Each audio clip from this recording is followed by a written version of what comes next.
Can you really get as close to a deer from a ground blind as a tree stand? Every year, more hunters are using ground blinds to get a face-to-face experience with deer. But is it as easy as setting up a blind and taking a seat? It was once a fad, now it's mainstream. It really is a deadly way to hunt.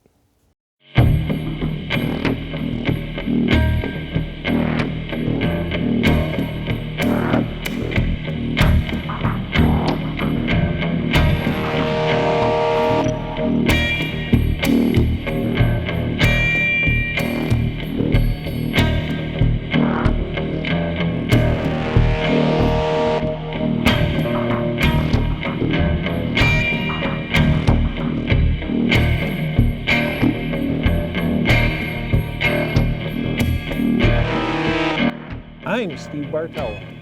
I'm Gordy Cron. I'm Mark Kaiser. I'm Dan Schmidt, and this is Deer and Deer Hunting TV.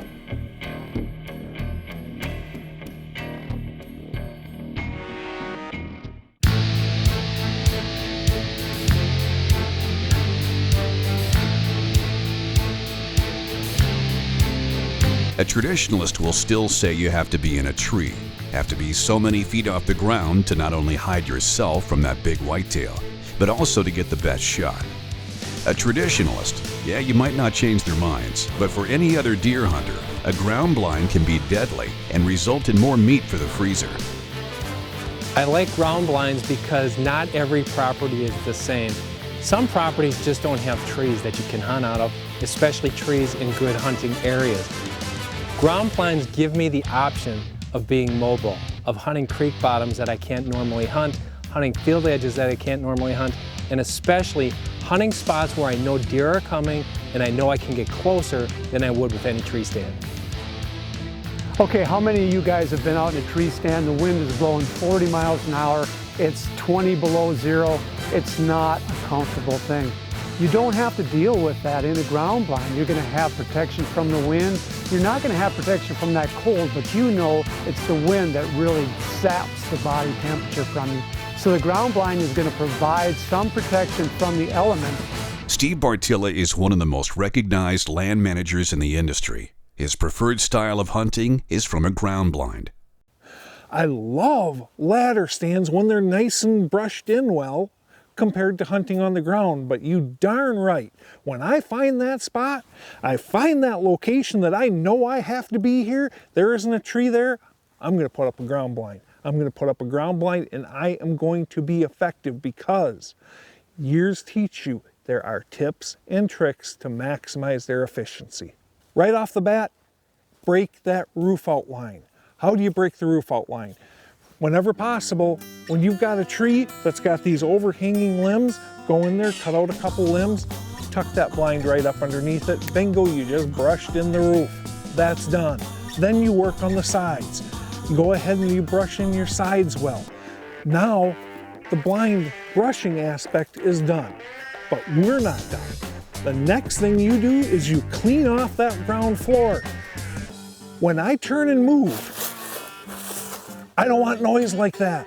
That is going to booger my hunt because remember, if all this plays out well, Mr. Big, he's standing there 15 yards away and wow, does that ever sound like a cannon just went off. So clean the debris off the ground blind floor.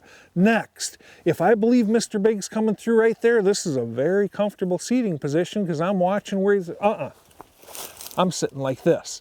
I'm sitting like this, I'm putting my bow holder right off my knee. Now when Mr. Big comes, all I have to do to minimize my movement is go like this, click my release, full draw, shoot. Camel. Camel is an awesome thing for tree stands. It's an awesome thing for stalking. It does not belong in a ground blind. In a ground blind, you wear black. You wear black gloves, you wear a black hood, you wear a black shirt. You disappear into the shadows.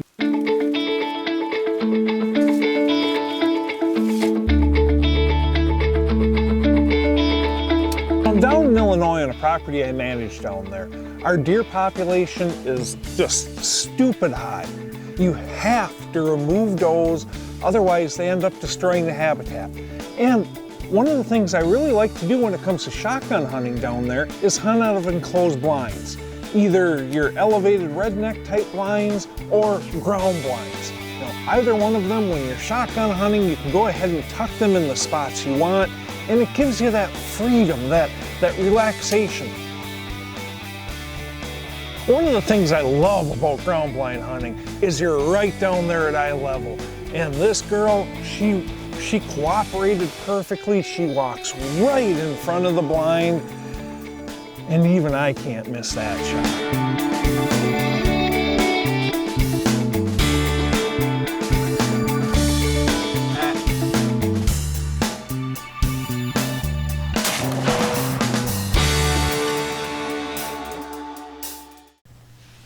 So I got one doe down, I got another tag to fill. The next morning I ended up heading into a different blind. Deer and Deer Hunting Television is brought to you by Matthews Archery. Catch us if you can. Carbon Express. Shoot better with Carbon Express. Scent Killer Gold with Hunt Dry technology. Apply, dry it, and go hunt. By the Muck Pursuit Shadow, the lightest weight hunting boot on the market. And by Nikon, the next generation of hunting optics. Up next, there's a lot more to hunting ground blind than just slapping it up and crawling in to hunt. You're watching Deer and Deer Hunting TV.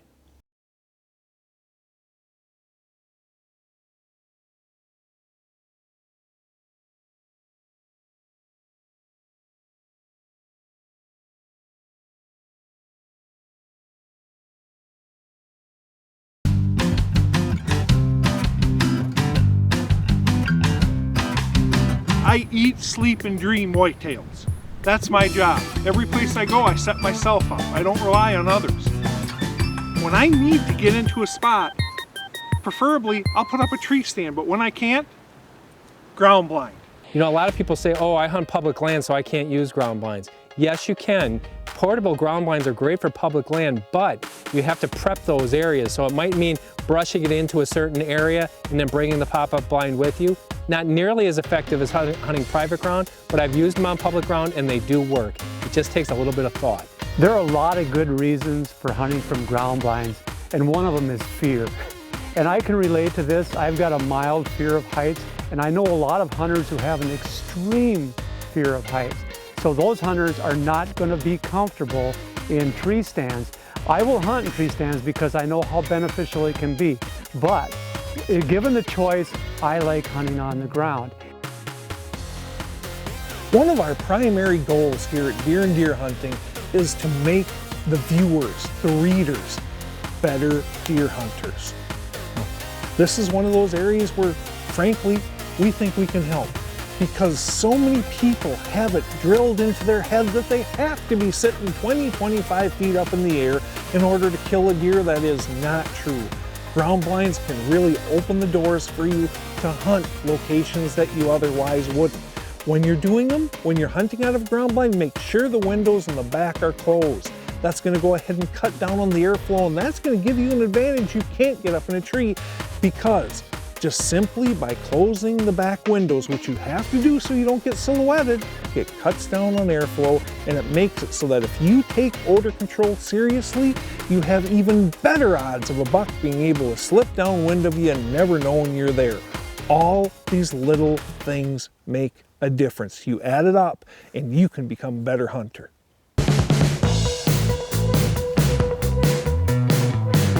So I got one doe down, I got another tag to fill. The next morning I ended up heading into a different blind out on a point that's covering this remote food source, and sure enough, out walks another doe. She gets nice and perfect position. I think it was about a 60-yard shot at most. You know, again, a makeable shot for even a layman like me with firearms. If I hit her square in that shoulder blade, boom, we got our doe tags filled.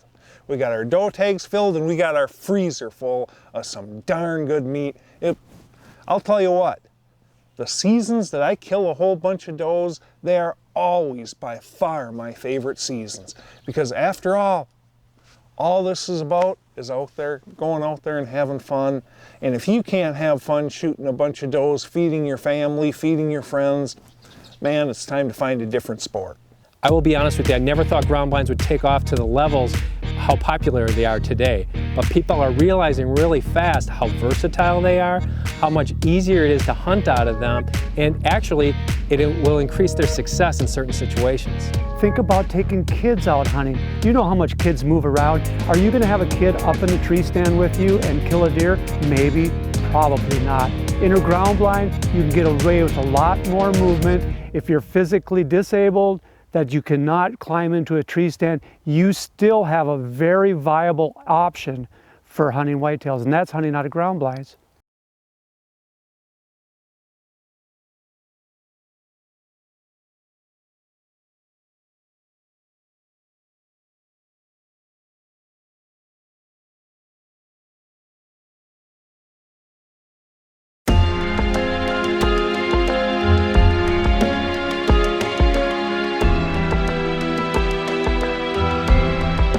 Some whitetail hunters, they are just tree challenged. They don't have much timber on their hunting property. Other hunters, well, they have a fear of climbing up in a tree. And sometimes I don't blame them. But what if you have an area where you just can't go to an elevated hideout? Well, you go face to face. You stay on the ground. You use a ground blind. Ground blinds, they've been revolutionized in the last 10 to 20 years. They're compact, easy to move in and out, easy to set up. But there still are a few problems. If you just set them up in the open, they kind of look like a Volkswagen sitting there. And if you set them up and sit them in that same day and whitetails aren't used to them, well, they're going to get pretty used to it fast, and you're going to get used to seeing tails run away. Other than that though, a ground blind is a great option. You just have to simply get a plan in place. Put it in place a few days or even a few weeks before you plan to hunt there. Brush it in good, let it blend in, and let it sit there without you in it for, like I said, a few days, maybe up to a week, and then go at it.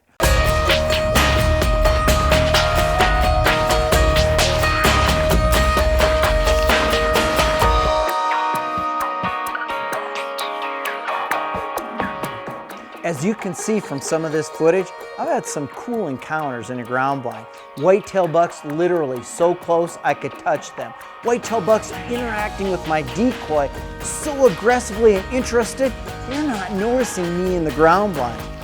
These deer are coming into the decoy 15 yards or less. Most of them are right at 12 yards. He said that buck's gonna be a rock star in the next year or two, and I know it, you can just tell.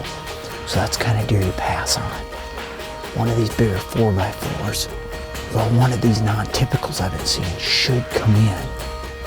It's just a matter of time now. One of my favorite ground blind hunts, well, it wasn't a whitetail, it was actually a pronghorn. It was in central Wyoming on public land. My son, he had bow killed his first pronghorn just a few days earlier at the same setup. And antelope were still streaming in, oblivious to the ground blind there. It had been a long morning. We hadn't seen much when suddenly I spied a group of bucks, solo, bachelors, all coming to the water. They were thirsty, and you could tell because they're always licking their lips as they come in. As I watched them through my Nikons, I picked out one buck. He was a big one. He had tall, good horns, great big prongs.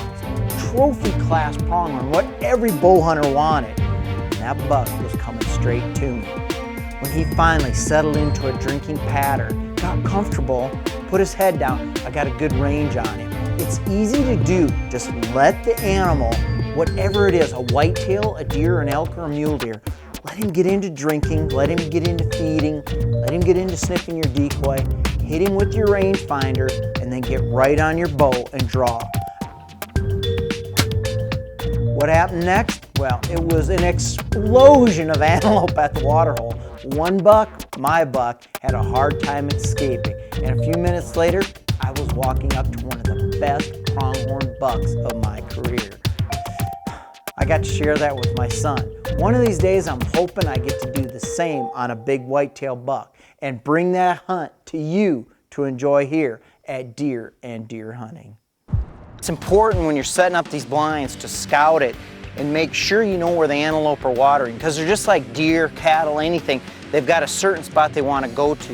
And one thing you'll notice on these muddy water holes like this is the more mud or mud flat that they got to walk across, the less they're using it. And I'm going to show you back here, and that's exactly what I think's going on. But as you can see back in this dry corner, they get less and less usage because it takes them further and further. Look at this. It takes them further to get out into there, and they get stuck in there, just like the cattle aren't in here as much because their weight pushes them down into that mud. They don't like it. Back there, they take 2 steps, they're in the water. Here, they had to take 4, 5, 6 steps, and they're in the mud. So we set up for the high percentage place to water. Now you wait. They'll always throw you. There'll be one come in down there, but if he does, we still got shots. We can cover this whole water hole easily in archery range. We can open that other window too if we have to. Flip open the other window. Coming up next, perfecting your setup in growing big and what you should be doing right now to get ready for the season. This is Deer and Deer Hunting TV.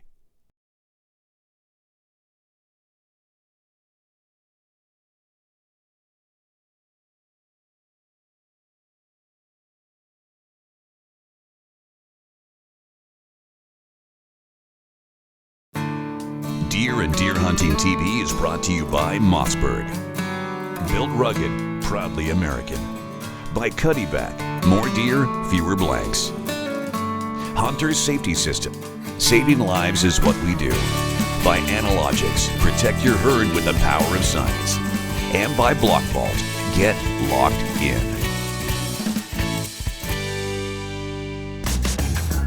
Perfect your setup and grow them big. Here's Steve Bartilla. Today we're going to talk about mock scrapes.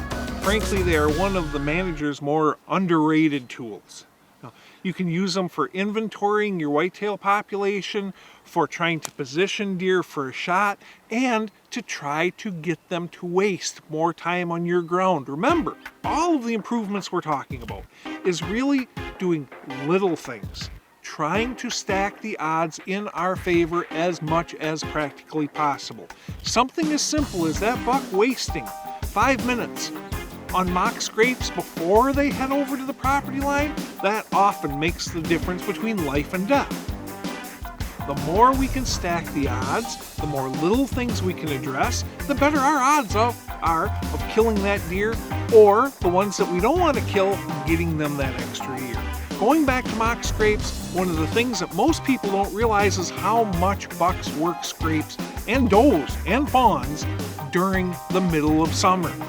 You want to go ahead and get an inventory on your ground of what bucks I have coming up for this fall to hunt? Mock scrapes are the way to go.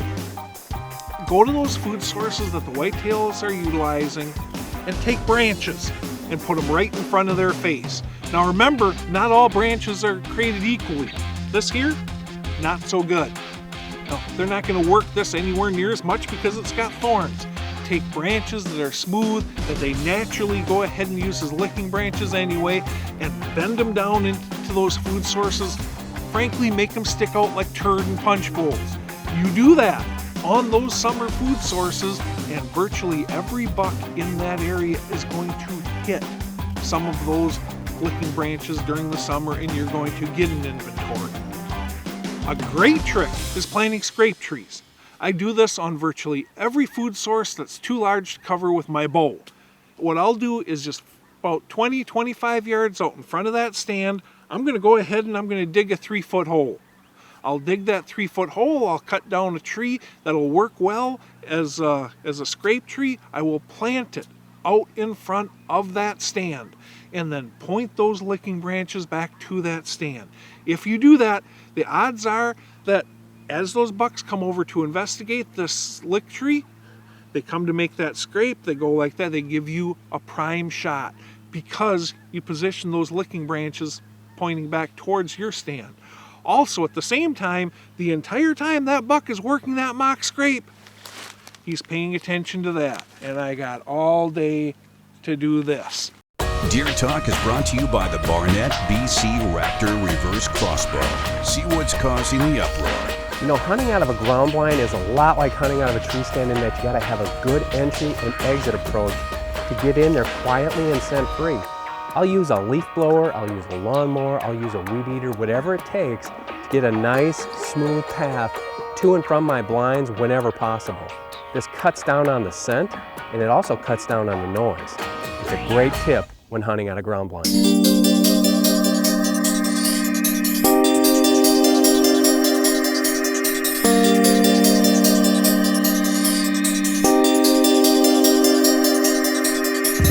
You know, I'm very safety conscious no matter how I'm hunting, especially with the crossbow. When I get to my blind is when I want to cock my crossbow.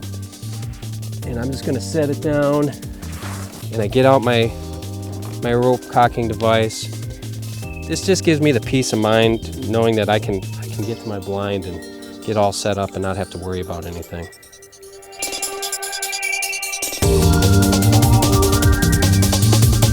Listen, it's never perfect. You know, when you're hunting out of a ground blind, there seems to be always something that either goes wrong or gets in the way. So you want to do that before you get out here. Do you have a shot? Can you get the shot that you want? And also, is your crossbow maneuverable enough? You know, a little Raptor like this is perfect for hunting out of a ground blind. It's small, it's compact. It allows me to get these shots in tight windows.